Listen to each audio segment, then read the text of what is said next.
Olá, eu sou Paulo Steckel e este é mais um vídeo do nosso vlog Ciência Espiritual. E hoje vou falar de um assunto muito pedido, aliás, um dos mais pedidos desde o início, que é a morte. Morte e consciência. O vídeo vai ser todo baseado no famoso livro tibetano dos mortos. Causa muita curiosidade às pessoas esse livro. Vamos conferir?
Morte e consciência, esse é o tema deste vídeo de hoje.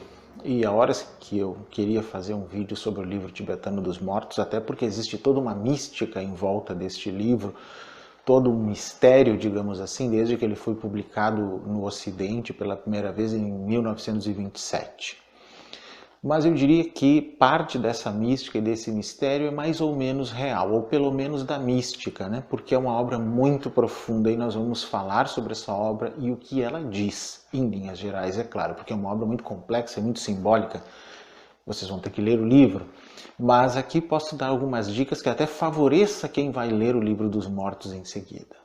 Para esse vídeo eu vou usar uma edição mais recente do livro dos mortos, na verdade a primeira edição completa do livro dos mortos em línguas ocidentais, inicialmente em inglês e depois traduzida para o português. É este aqui, o livro tibetano dos mortos, publicado no Brasil pela editora Martins Fontes, em 2010, e que tem como autores Padmasambhava, o famoso Guru Rinpoche, como revelador deste texto Karma Limpa, e nesta tradução em especial, Graham Coleman Thupten Jinpa, que é o principal tradutor do Dalai Lama, e Gyurme Dorje. Bom, esse livro tibetano dos mortos, então, também é chamado originalmente em tibetano A Grande Libertação pela Auscultação nos Estados Intermediários, ou em tibetano Bardo Dordo Chenmo,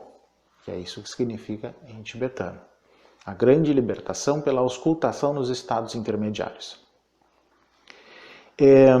A sua edição em inglês foi pela Penguin Books em 2005 e no Brasil Martins Fontes publicou essa edição aqui em 2010, que eu recomendo muito para vocês. O Bardo Todo, ou o livro tibetano dos mortos, ele se baseia muito em um tantra budista, que é o Guhyagarbha Tantra.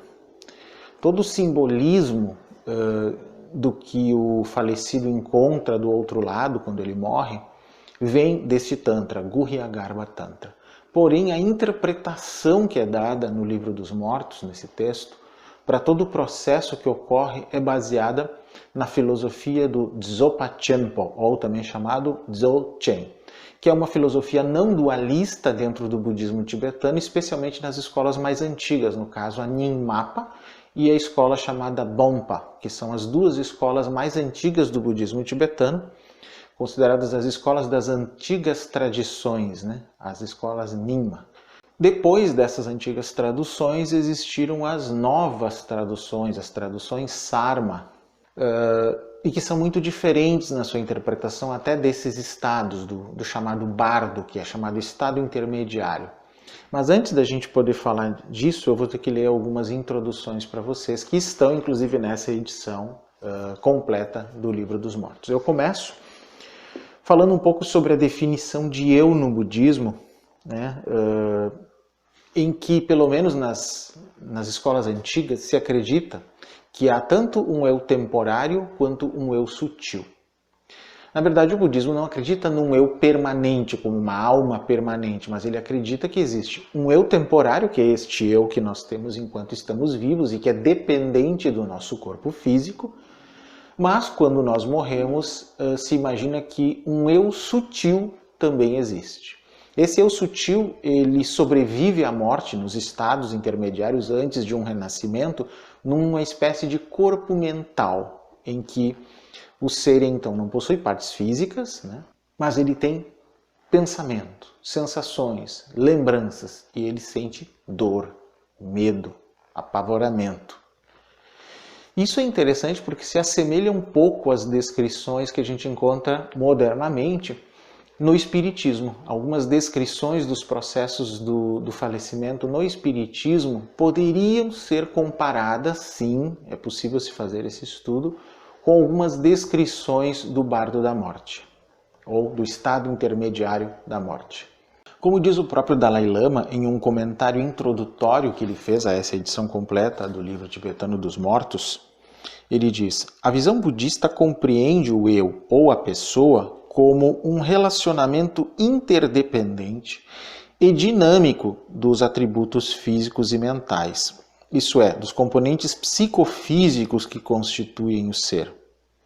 Em outras palavras, um exame atento do nosso sentido de eu revela um fluxo composto de eventos físicos e mentais reunidos em padrões claramente identificáveis e dotados de certa continuidade temporal.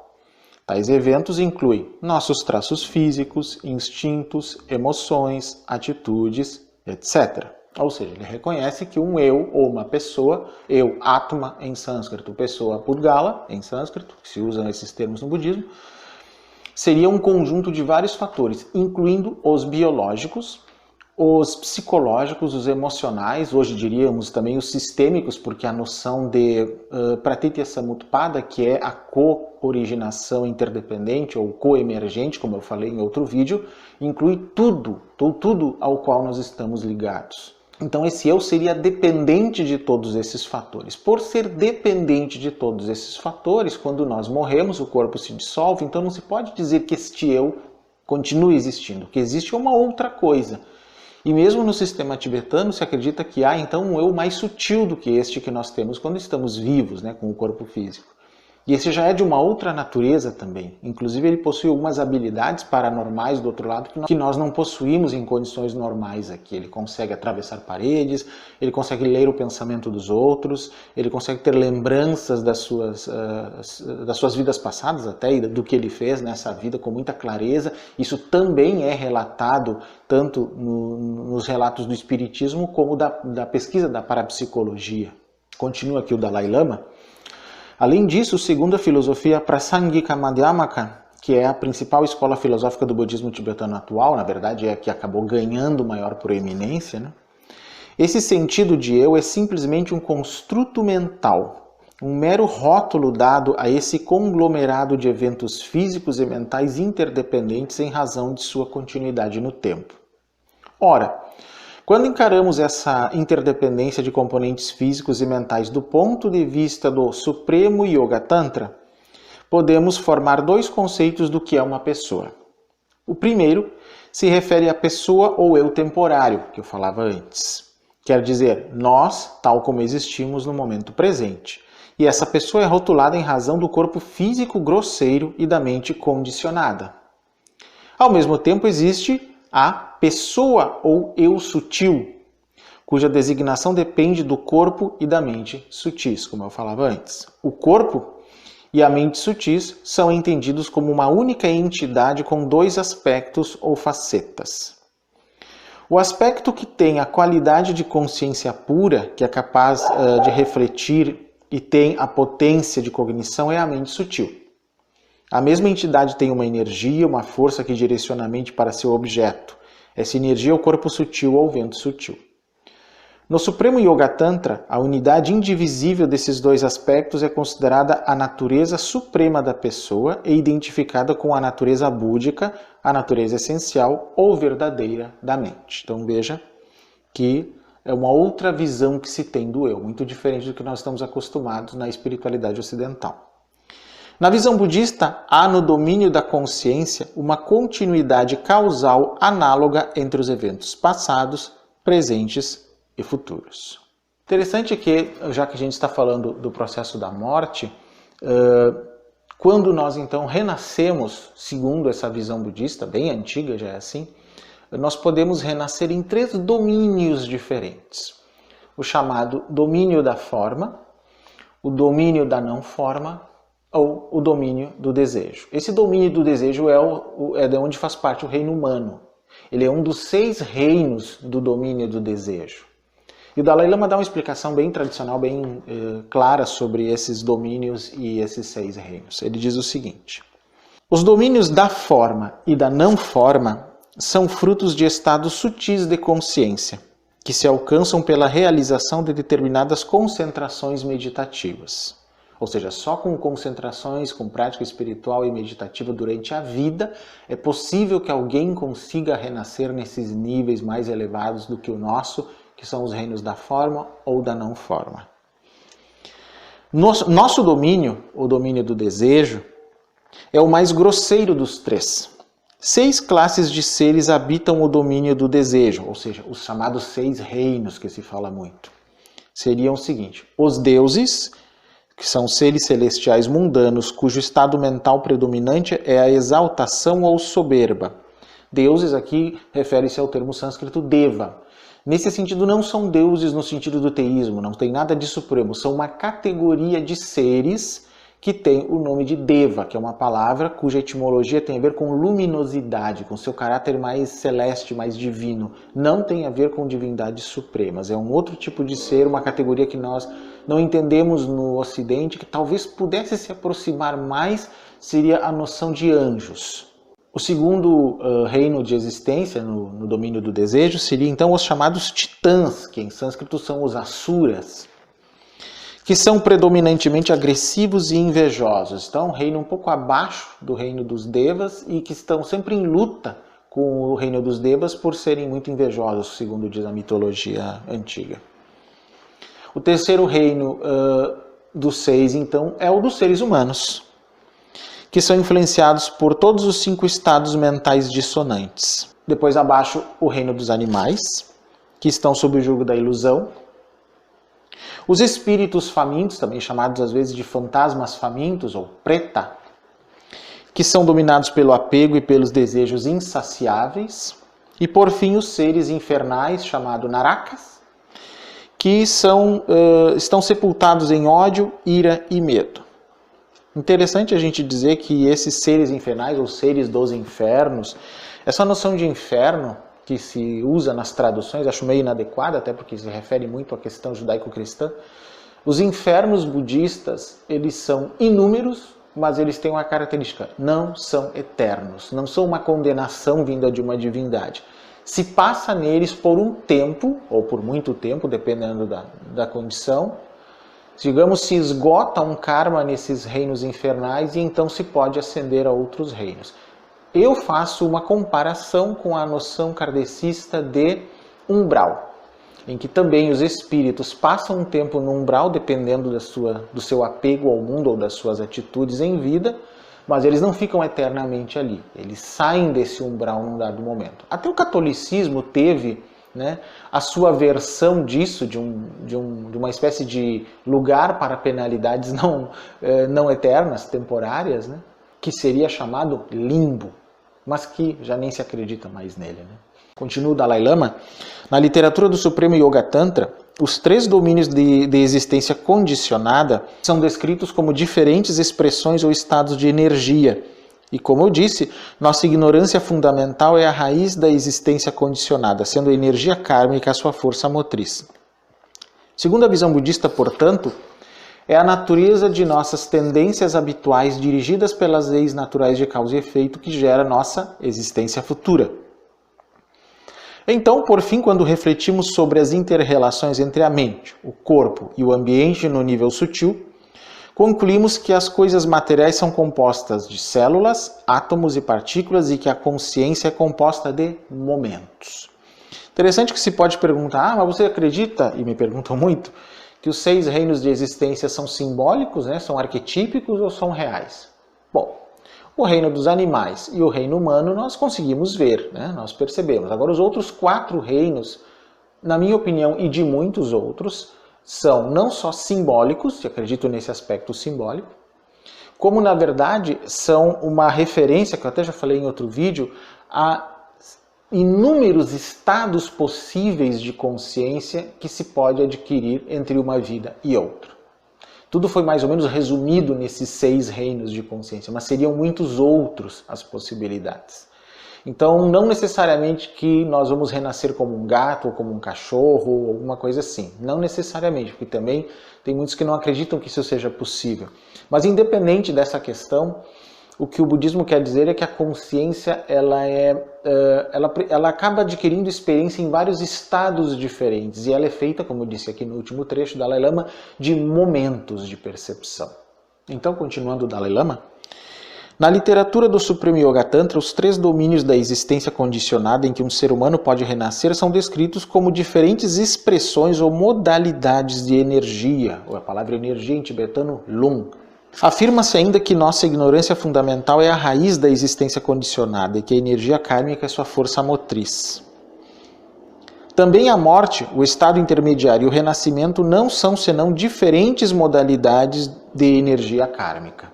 A morte é o momento em que os níveis grosseiros de energia estão completamente dissolvidos e somente as energias sutis subsistem. Quando diz isso, o Dalai Lama está querendo dizer que se quando nós morremos só deixamos de existir como pessoa de modo grosseiro, mas continuamos existindo de forma sutil, é uma forma de dizer que logo após a morte a vida continua, o que também se aproxima de algumas coisas ditas no espiritismo e em outras filosofias ocidentais.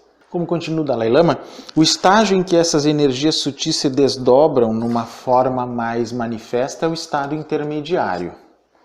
O estado em que elas se manifestam em nova forma substancial é chamado renascimento. Assim, os 3 estágios são diferentes manifestações de energia. Vejam que a ideia de um contínuo de consciência existe em todos os 3 estágios.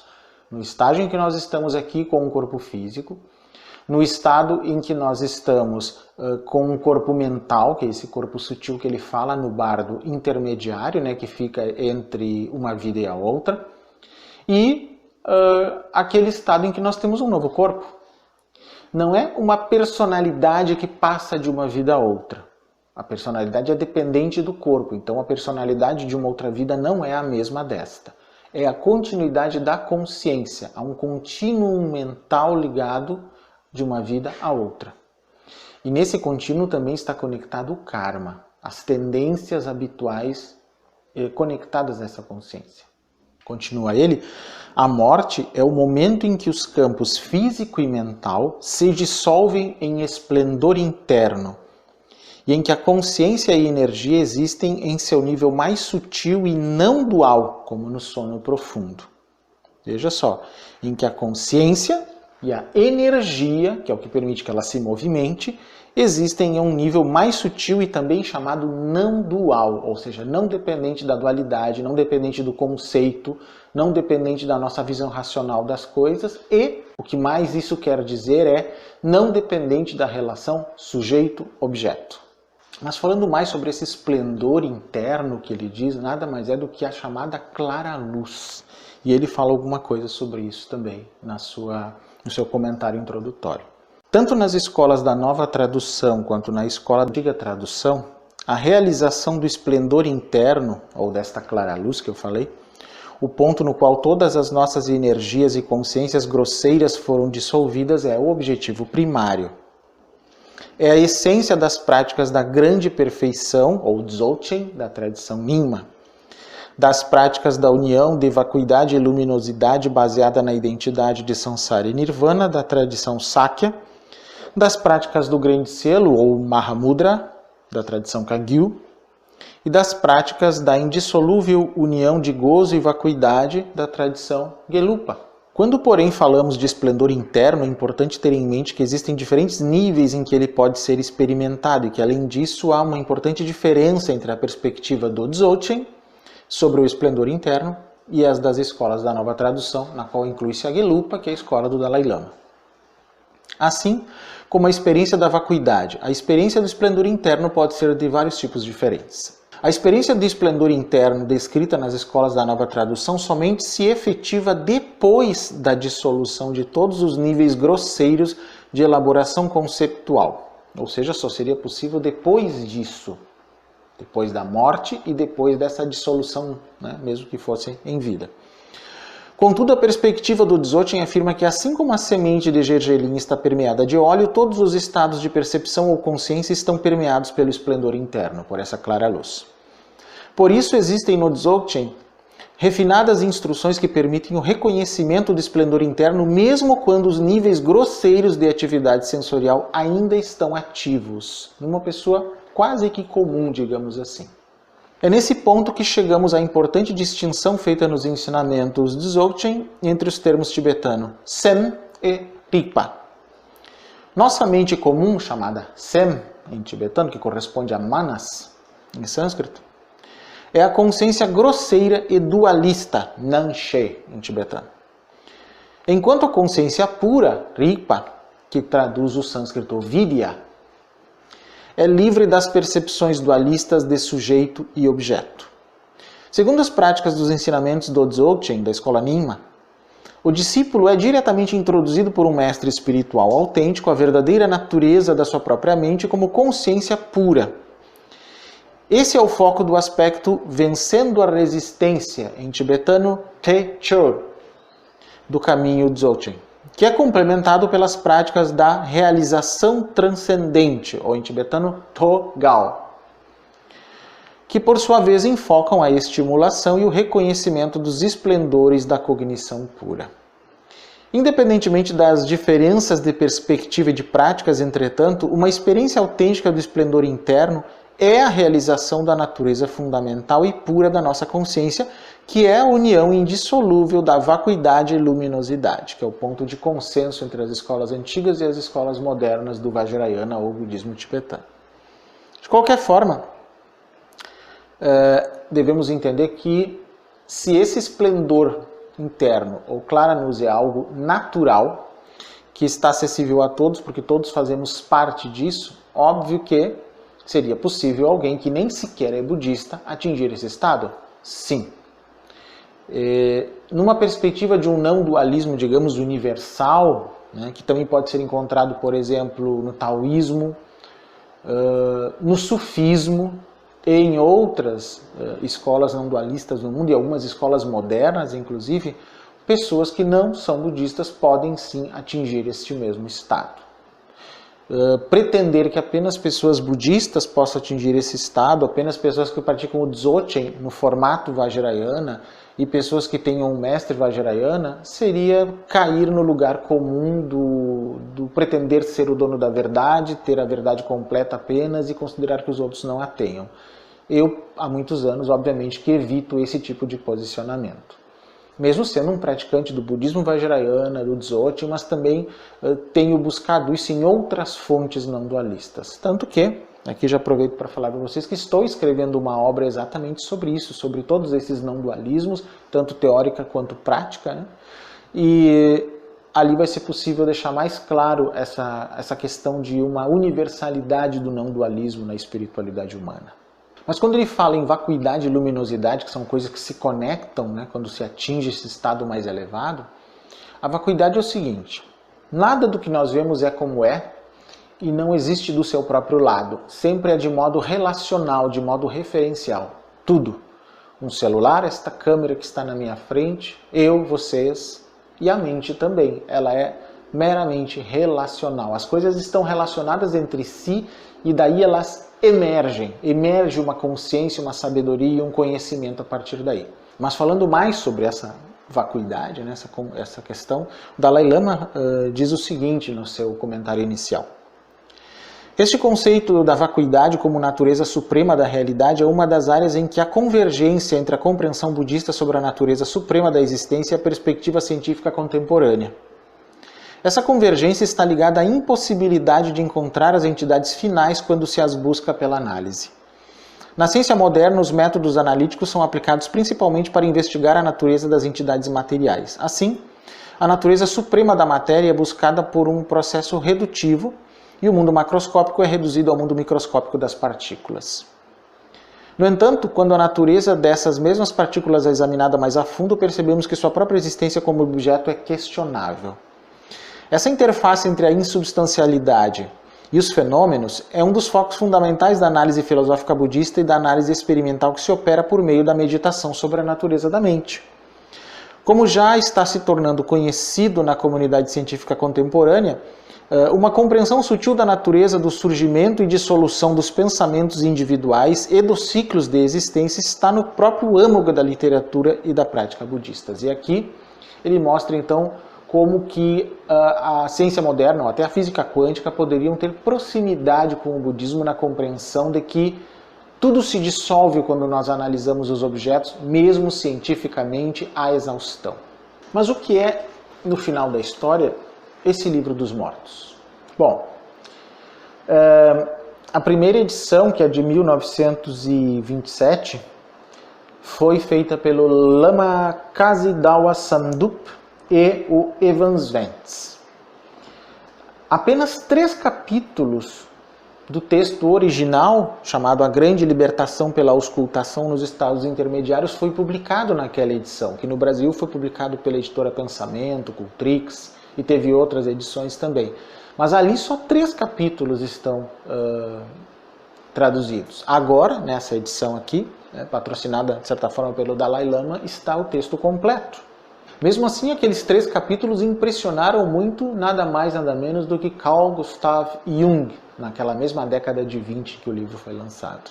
Interessante que o autor, quem compôs, né, esse texto chamado então Bardo Thodol, foi Padmasambhava, também chamado Guru Rinpoche, que foi um siddha, um guru, um praticante de yoga budista, que no século VIII foi convidado para ir ao Tibete e foi um dos que introduziu o budismo no Tibete.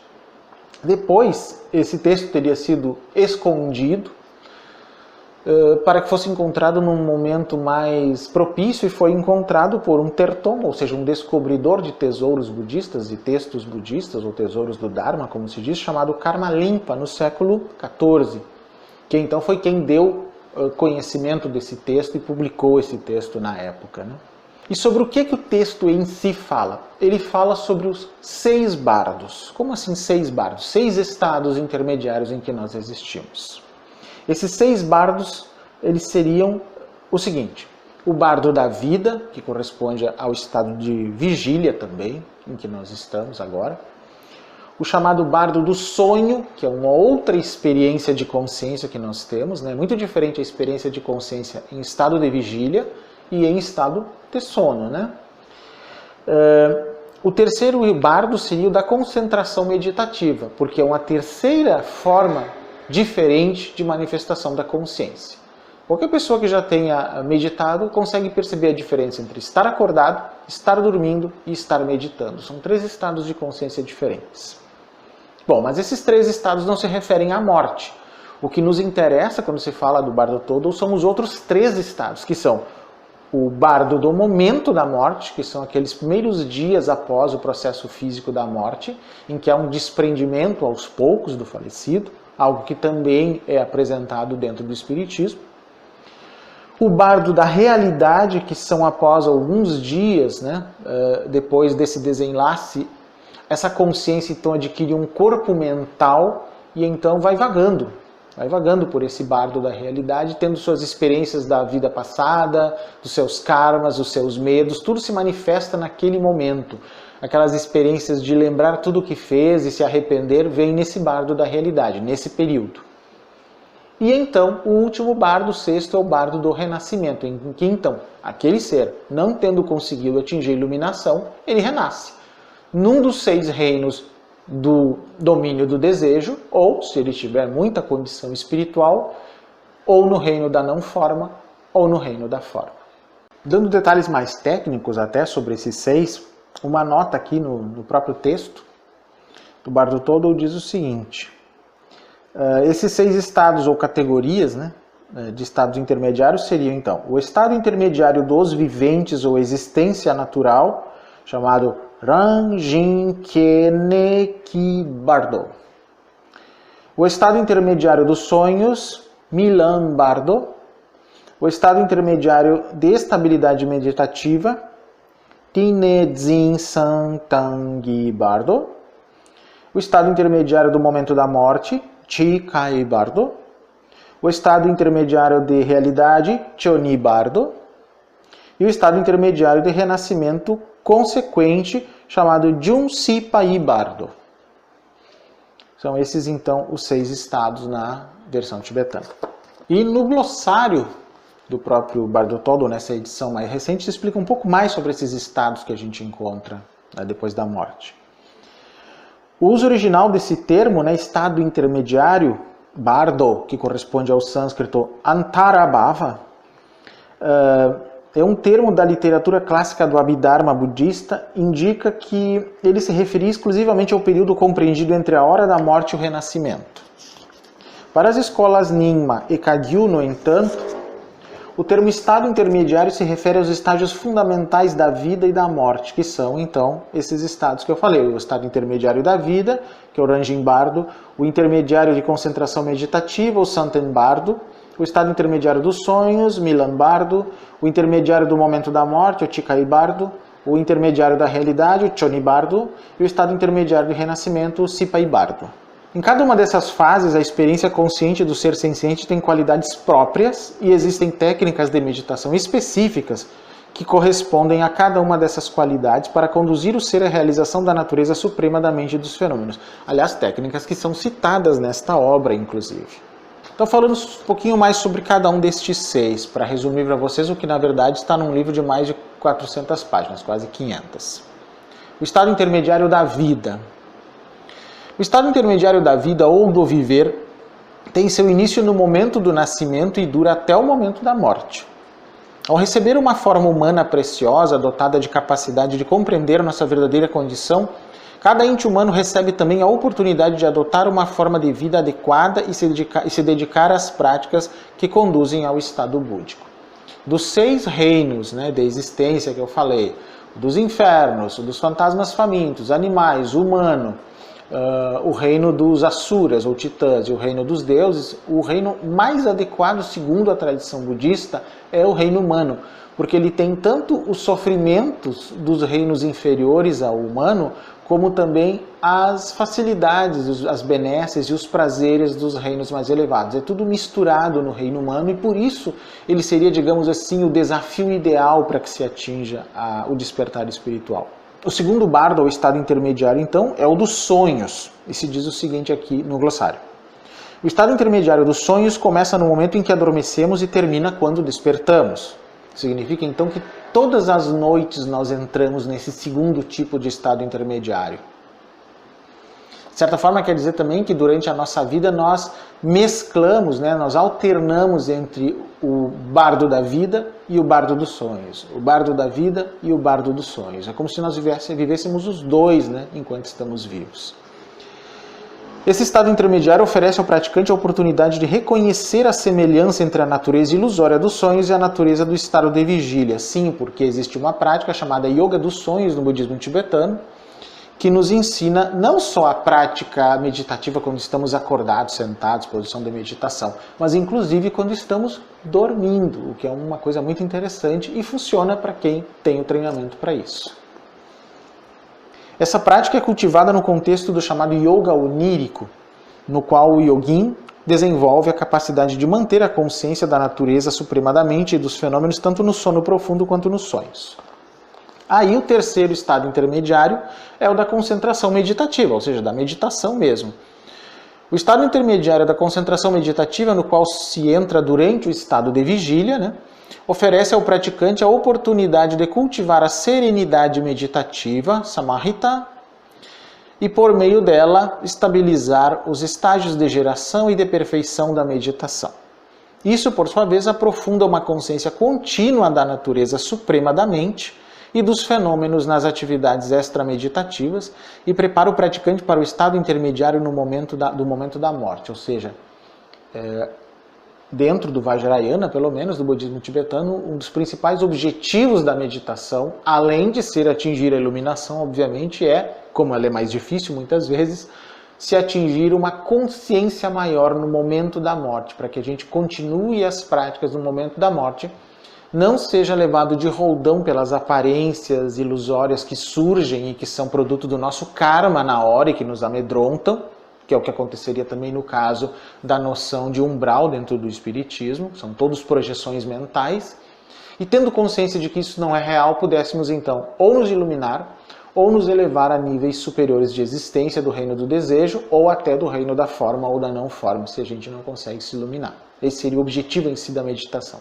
Mas aí vamos, se não nos iluminamos em vida, para o quarto estado intermediário, que é do momento da morte. São os primeiros momentos dela, Esse estado intermediário do momento da morte inicia-se quando é evidente que o processo da morte já começou e termina logo antes do começo do estado intermediário da realidade. O estado intermediário do momento da morte compreende a dissolução gradual dos 5 elementos e dos modos de consciência a ele associados e culmina com o surgimento do esplendor interno da raiz, é o chamado Jyotsala. O esplendor interno é a clara luz que eu falei antes. Considera-se que o surgimento natural do esplendor interno imediatamente após a cessação da respiração é uma oportunidade suprema para a realização do corpo búdico da realidade, chamado Dharmakaya. Quer dizer que no momento em que nós estamos morrendo é a primeira oportunidade em que essa clara luz, essa consciência primordial surge. Só que nós não damos conta dela, nós temos medo dela na hora da morte e aí a gente fica inconsciente por cerca de 3 dias e meio e só depois nós acordamos. Novamente, só que do outro lado. Quando nós acordamos desse tempo, aí começa o estágio chamado estágio intermediário da realidade, que é o quinto bardo.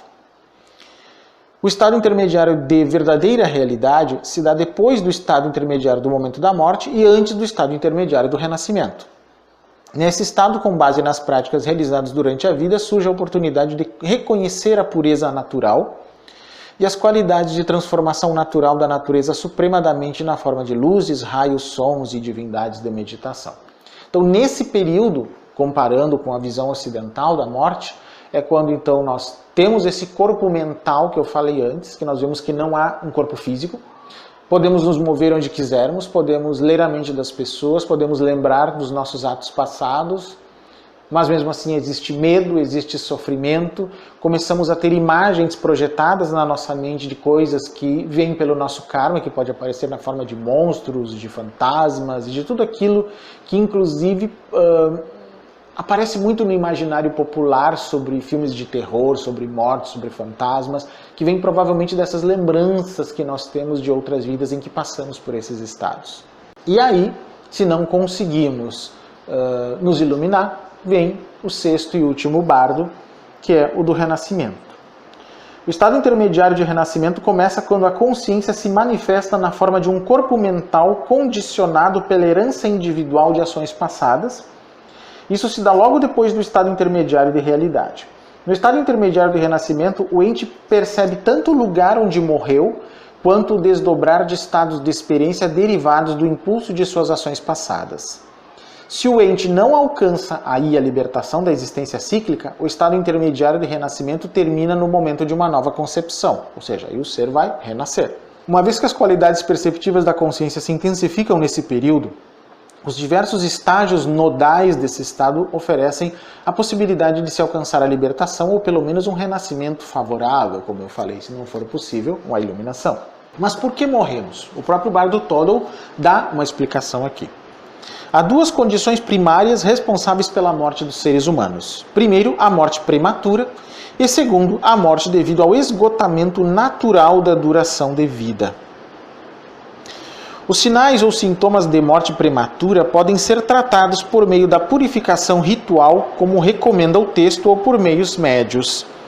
Ou seja, o próprio Bardo Todol dá meios pelos quais se poderia evitar a morte prematura, por exemplo.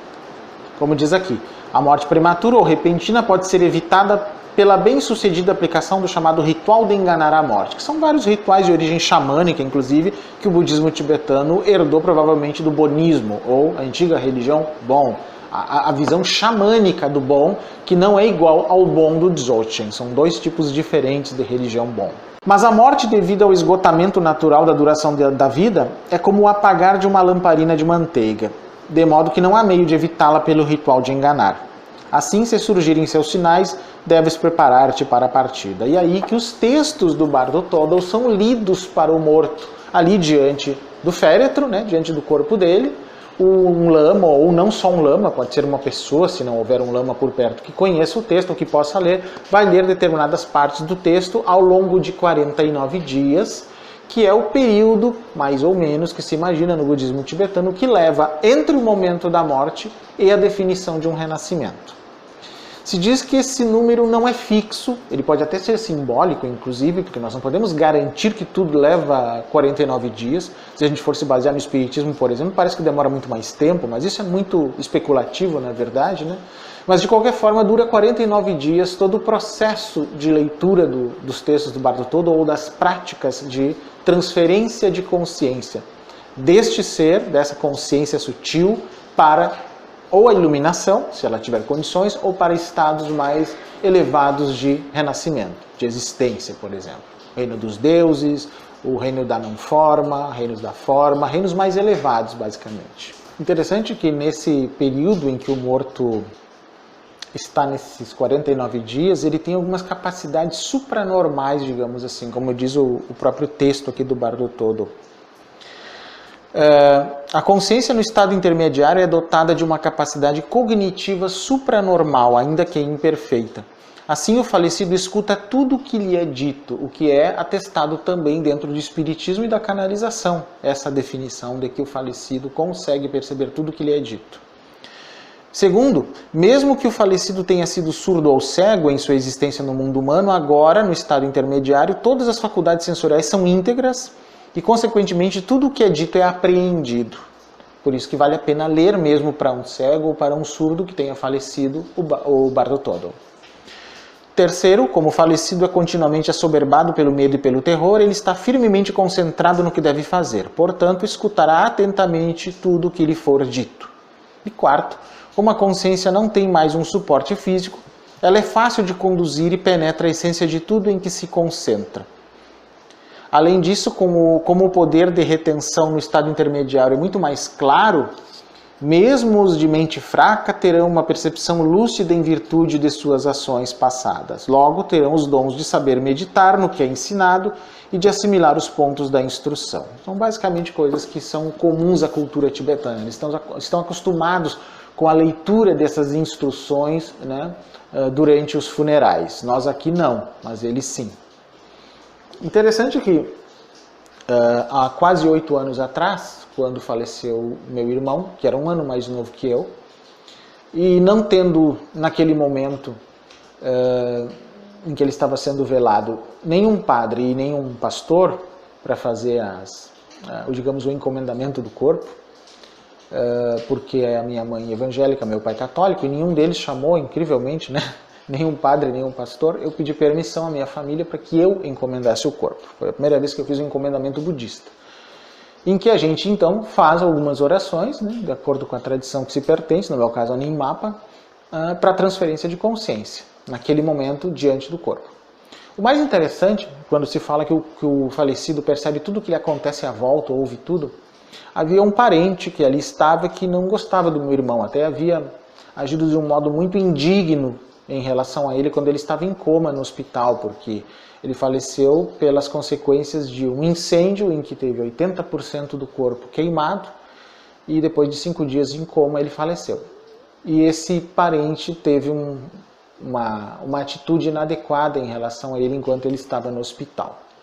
Quando esse parente chegou no velório, obviamente que o meu irmão percebeu isso. E enquanto eu estava fazendo o processo de transferência de consciência por ele, eu senti que ele estava percebendo tudo.